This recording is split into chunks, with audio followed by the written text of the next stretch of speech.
Hello guys, welcome back to my channel echoes of imagination. ఈరోజు ఇంకొక కథలోకి వెళ్ళిపోదాం రండి. ఒకరోజు ఒక నక్క ఆకలితో అడవిలో నడుచుకుంటూ వెళ్తుంది. అదే సమయంలో ఒక చెట్టు మీద కాకి చీజ్ ముక్క నోట్లో పెట్టుకొని కూర్చొని ఉంటుంది. అది చూసిన ఆ నక్కకి నోరూరుతుంది. అది ఎలాగన్నా దక్కించుకోవాలని ఆ కాకి దగ్గరికి వెళ్తుంది.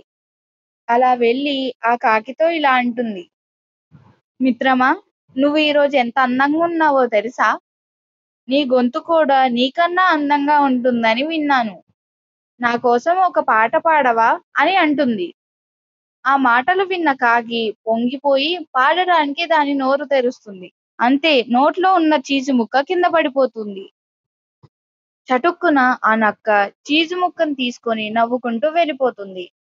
పాపం కాకి మోసపోయానని బాధపడుతూ ఆ చెట్టు మీద నుంచి ఎగిరిపోతుంది. అంతే గాయ్స్, ఈ రోజు స్టోరీ కంప్లీట్ అయిపోయింది. ఇంకో స్టోరీతో మళ్ళీ మిమ్మల్ని కలుస్తాను. Thank you for watching.